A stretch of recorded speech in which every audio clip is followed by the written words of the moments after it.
wa wiki emu tutabule emmere yaffe oba olina blocking kati olwo enkoko zino zonna zonna wekitinozo buli kyetuli kwogerako buli nkoko kyeyitamu ebiika ikola yes nyama biki tugenda kati abamu gwe bayita growers oba concentrate yes tufuna brand waffe brand omanyi wano mu kibuga twamwawula tulina namba 3 yes tulina ne namba 2 yes kali mu kyalo oluusi babigatta wamu yabuuza ati ate gwolina mix babigatta wamu brand oyo alinga akawunga bamugatta bone bafulumya ekintu ekyo kimu kati bo tebali ku bakozi ba sente wano mu kibuga mukazi mingi awo kulima abantu aba specialize nze mu mmere benogedde ku sente emmere y'enkoko etambula okusinga ey'abantu eddagala ly'enkoko kuba kati gogamba weeraliko wano nti enkoko yange eridde etya buli omu kusala mu maaso enkoko yange egenda kulya yes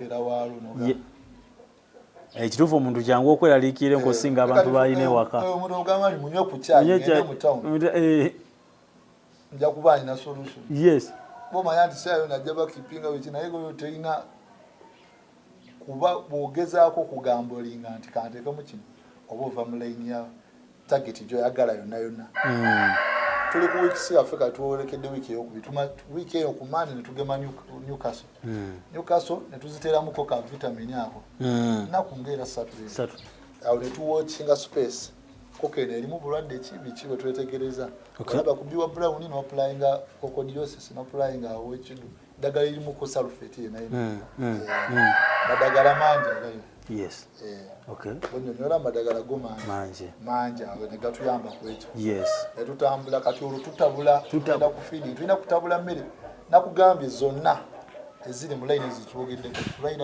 leya saso tutabula tuli ku level yemu awo kyonna kyonna kikola ku nkoko basemo ne bannyabo eno emmere gye tutabula level esigala yemu nga bwe tubadde mu level yemu owaleya yalina kola ekyo tukoze yes era bwakugamba ekitala ekyo okujjako ng'alina ekitala ekyo kyakoze ng'ekyo kipya kuffe kuba tetuwakanya kintu kyonna kyonna waliwo omuntu okuzuula ekipya kuffe yes kujjako ekitala ekyo naye ekipya ekyo okutegeka awo nawona tuli ku level yemu enkoko zonna zonna kubanga enkoko eya leya togenda gitandisa kudde wano giwale mmere tosobola kukwata lumonde kwa mwana wagundi wa mwezi tezisoboka lumonde tugenze wala obuugi kuba byonna byonna byakunywa kadde omuzi wagamba nti byakulya naye obuugi kuba kati lumonde tugenze wala naye oli anywa amata ogamba tumusimbule obuugi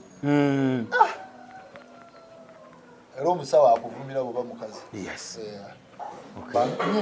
mwezi mukaaga ekyo tukivuddeko tutabula emmere yaffe twabagambye nti eri mu kyalo ffe wano mu kibuga twogera kati wanoga ku standard twalaza wamu baki era ano bamwawula olwokwenogera ku nsimbi aye nabo batuufu kati bakitukwayo nti mix mugule nga waali blokeno naye eri bakigatta lumu ofuna ka brand awo nga kalungi kalina ofunayo blokeno blokeni ono lwaki abantu kanki batangazeeko lwaki tugamba nti tekemu blokeni bulandi ono bw'aba nti bakubye kuta bakubye bijjibwako ku kasooli ono blokeni tuteseemu nutrients zonna tukuba kasooli yenna ekirungi kyekyonna kyonna bw'ofuna bulandi oyo oteekamu ka blokeni akalungo ke tutabula otuvudde ku pireti tutabula akasawo ka concentrate ke bayita 35% oba broiler concentrate 35% oba broiler concentrate ne tukatabula akakalungu tukatabula ku stage ya nkoko era baliko abalina kyaki eyo nti bweba ekyali ya weeks oba tugenda mu weeks 2 tukwata ne tuteeka mu kilo 15 mu concentrate eyo enkoko eno ne tutiteeramu ne tugamba tufuneyo blokeni 5 tufuneyo oli gundi tufuneyo blandi oli kilo 10 kati ne tufunayo leimu kilo nga 10 ne tufunayo n'akalungu kenyi ne tugwera mu kilo nga 2 bwekati bekatambula wabula tugenda tukwongerako bwongezi olw'enkoko zino stage yayo okufunamu kwazo tukwongerako nti omulunzi afunemu kuba buli lwakatambula oli nayo zongeza okulya kilo 2 bye batabudde nga ba mwezi gumu basobola obbirira wiiki 3 oba omwezi naye zituuka wali nti bazizirira weeks bbiri so kati tugenze ku wiiki eyo naye no wiiki oba oli mu wiiki emu bino byeweteekerateekera wiiki eri eddako tebikugwako wiiki eyokubiri maze okugema kati oba wamaze okufuna brand concentrate awo muno oyongera muno premix bwe batukoledde netugatirizamu buba bwongerako obumu bujjamu bolaba nti kyebayita toxin bonding ezo bikoze bitya obutwa bw'emmere ng'ekoze etya kimu kidevelopinga obutwa kusinza wekiri wanaye bwosanga ettooke omuntu okulirya nga lyonenesa kabadiri bali likyuse kirala emmere bweba eyiseewo ndowooza olabye ensonga eyo abantu bajja nti naye otereka emmere waka nti naliddeko olweggulo nenterekako akamere kange naye ogenda ozuula nga eriko gamu era bw'olya gamba olubuto si lulungi kali bupremix oluusi bujjamu ezo ebayita toxibinda premix oba netwongerako obuntuntu bwebutyo ne tuba nti buli kyetutabudde kirikya kyo kiri ku muzuuli tukwata akalungo kafeewo kakira 5 awo tuli ku level yonna tetunnakyuka obwo tubonaona nti olwo twazze kubalaga olutuuka okuspecialize nga nawe tulaga tuli ku wiiki yaffe yakubiri tutabudde emmere era emmere yogenda teekamu bagamba nti abasajja ono adde atuwa omuceere alabika aleeseemu kawunga naye bagigezesa era naye mu wiiki eyo bagibenga bagiriyakitinzeeko nga tolabawo mmere then twatabuddemu akalungo kaffe 35% bakubeera wonna wookajje okuba nti omulamwa gwe gumu abamu kemuyita growers kati ako ko kasitula nkoko omulamwa gwako kusitula gwowaleeya teweetaagisa ate kuleeta wantu kyali kukusitula teweetaaga kuleeta leeyawo omuteekaawo ejja kusigala musaiza kuba ye ashepinga nakola mirimu ogwe ng'etuuse kuba ye leeyayo wakubiikisa kati ate mu myezi wano tennabiika lwaki gwogiwa lwaki ogiwa ebiikisa ekyo naye otugundi ekyo nakyo tukiyiga tusitulaawo emu tutabudde emmere yaffe twesemu akalungo eri kusitula enkoko eno tugiwa kati omulonzi alinda kuwulira naye nawe tujja tuuka wiikisi yaffe eyokubiri maze otutabula netuddamu netugema kye bayita gombolo oba tukyalina ka vitamini kange kano oba kampedde kukisinzira enkoko zoli n'okwongera mu lwogema enkoko n'oyongeramu bw'omonitaringa enkoko yange eri kuli etya nungi etya challenge emu lwaki abalunzi oluusi enkoko zaffe zirwala ne zitufaako lumu enkoko eno tekubuulirangako nti ndi mulwadde kiringa bw'olabira omwana omuto omukwata bwakulususu agamba bampitireko sirapu yabikoze bitya mukyala bagamba wayitirako mu tawuni funirayo ka sirapu kati ffe enkoko gitunuulire ku makya kunebadeeta mu musana enkoko wano omusana erina okulaga nti eri active ziri kunywa zitya amazzi eyo monitoring ekulaga nti enkoko yange erina obuzibu enkoko zange zibadde zinywa lita bweziti kati zinywedde bweziti omusana kweguli so enkoko ezo ziringa abantu bwe gukyamuka ennyo omusana nazo bwe ziganywa amazzi ago wiikisi eyokubiri netugema twatabudde akamere kaffe nga bwe nkugambye broiler concentrate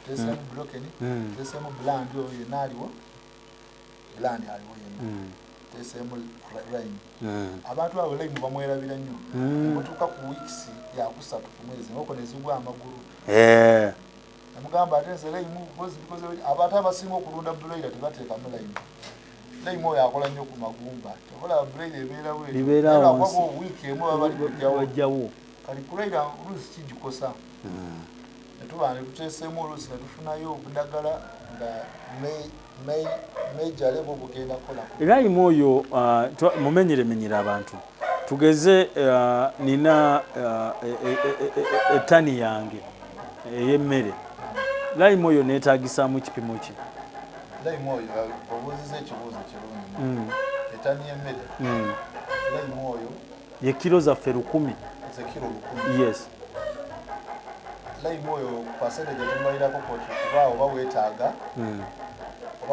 kilo 10 eza lime weetaaga kilo 10 kitegeeza buli kilo 10 buli kilo 10 zitabula 10 zitabula 10 10 yes oli mutuufu era olukira ebibiri beetaaga kira abiri kyekyo kyennyini yes zezo kilo 10 wali Yes.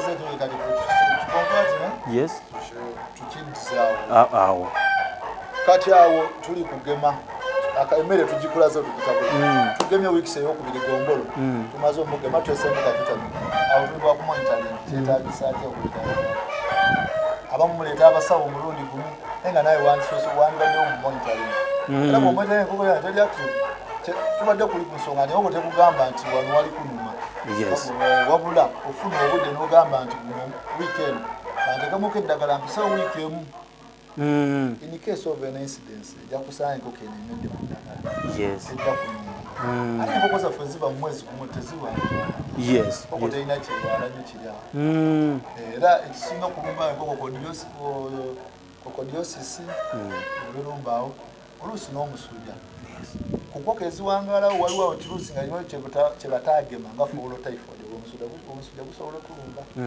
tuli ku wiikisi ey'okubiri tumaze ogema gundi gombolo tutambula tumaze n'otabula emmere awo tumonitaling netutuuka ku yokusatu netuddamu ka gombolo yakusatu zikyalya ku mmere yaffe gye twatabula awo monitaling awo kugambye gwe naye kyolabamu kyoliyakitingako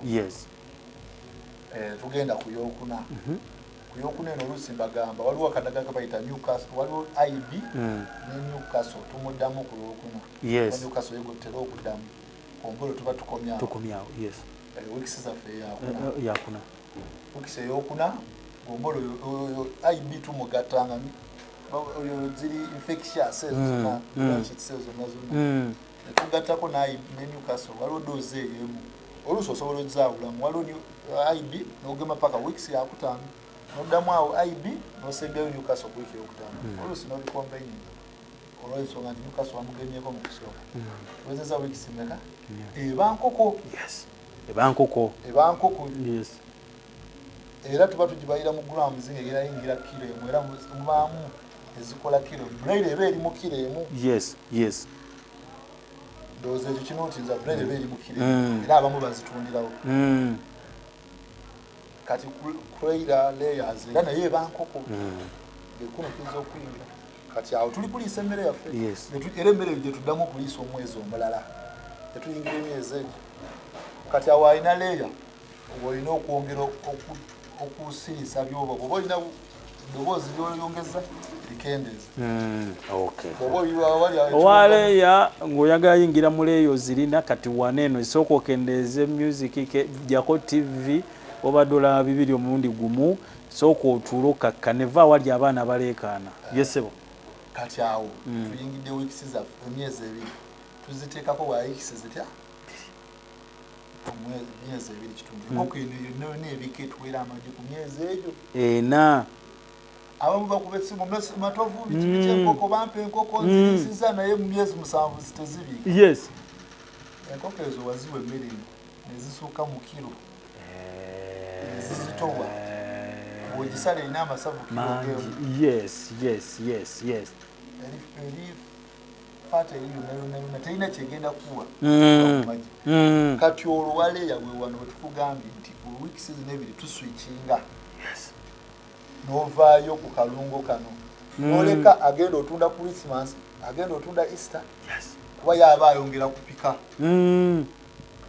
era enkoko yaffe ku myezi egyo oba olina kuba nga tugirya nga wamu eri gye twalabyeko ku myezi ebiri erikola kiro emu myezi emu ekola kiro emu era ekisambi ekirabo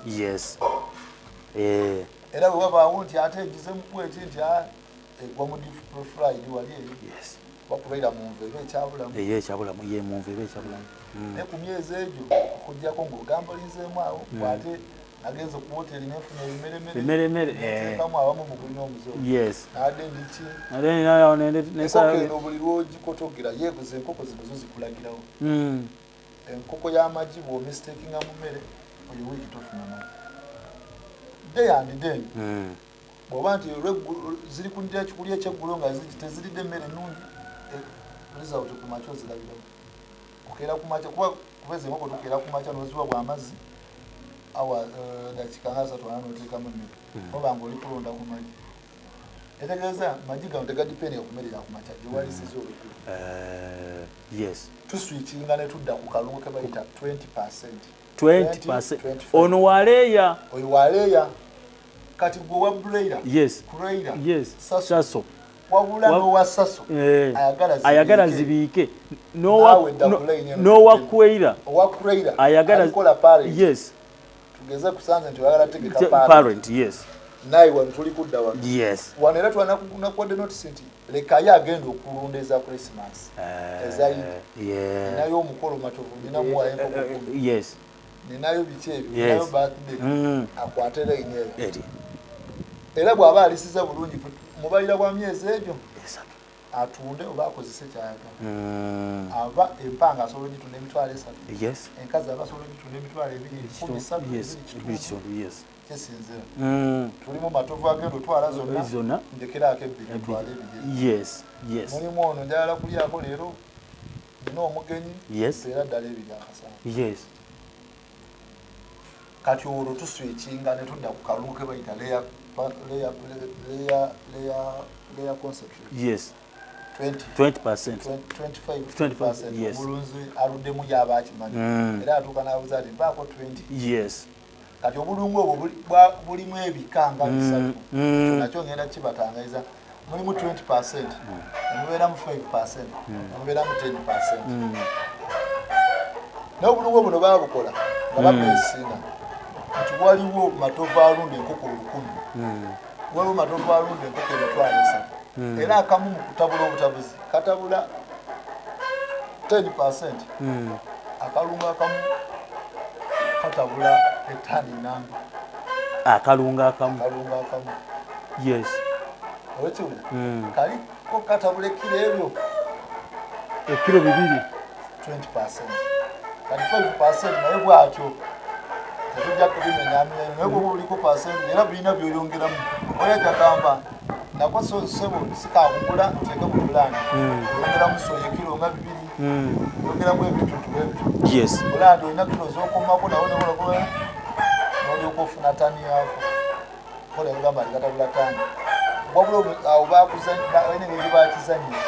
Titani eno ogenda omayiza ate oteeseemu soya. Olaba soya yakoze akalungu oteeseemu kino, oteeseemu kino. Yes. Okay. So kati akakalunze wabula tujja kwongera ku 20% ak'omuntu wawansi. Era akalungu ako kano 20% waki kwongerako kali best nnyo mu Braila. Saso. Wabula kali 10 oba 5%. Kakolera nnyo leera. Yes. Bakabala nnyo leera nti leera era usanga leera bwozetegeeza abantu baba bazinuuze 5, 10. So kati naye kubeera tubeera nnyo mu bisatu bibiri. Yes. Parent. Olw'akuba tubeera nnyo mu parent singa bakigaana buli bisatu. Parent yebeeramu empanga. Bajja kwebuuza nti parent kyeki.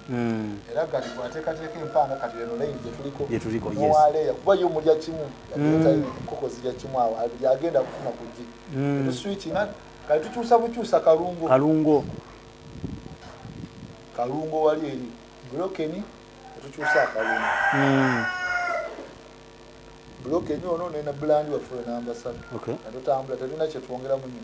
Oba oluusi twongeramu ko premix oba formula bikoze bitya obongeramu bintu bwebyo. Omanyi nti nkoko ya mukiyumba. Twongera ogizimbira ebyobugundi zino vitamins. Okay. Tuli mu myezi gyaffe tuyingidde emyezi weeks 2. Ndowooza twali tubasabye tubatemeretemere okuva ku day 1 paka ku myezi emeka 2. Ndowooza gwe omulabi waffe omulungi tugenda ate sooka tukome wano. Tugenda komawo ne parties endala. Party endala eno tukoze party ziri 2. Tugenda kuleetera party endala mu mbeera efaanako bwetyo. Subscribing liking sharing tuli kusoma ku nkoko bino wandibisanzeewa. Gana magezi amu bageesigaliza. Omukugu omu yagamba we yagwa ku accident yali yeesigaliza amagezi. Agenda okugwa wasa nawe eddoboozi limugaa nti olaba obadde ofudde. Naye amagezi gonga gonna bwe badde ogeesigaliza. N'atandika kuwandiika obutabo n'atandika oyita n'abatendeka abayigiriza ensonga n'ayita abantu awo. Amagezi gano gaalina aleme kugeesigaliza yekka. So era ekyo kyena ugambye oluusi tubeera muno ne tunyiga gaffe abalunzi oba abantu ffe abali abalikola emirimu emirala nogamba tulina ministry enamba osanga nti abatrade balina ne babateerako minisita nakola kyale bagezaako bagendako mu workshop kati fano osanga nti ebintu ebyo byaliwo oba byo byaliwoko nga kansa eyita abalunzi wana abagala okunywa nosangayo oko ne kumanyiwa nga waali nosangayo kubasomesa nga batuufu era ng'osangayo omuntu titagenze nti nja kufunayo transport yakola naye kati bano abasigalidde obikola bolaba abo riboko abo abamu abatunda amadagala bambi bagezezaako kuba ndowooza ne nga asatu twabaddeyo n'omusomero bambi bagezezaako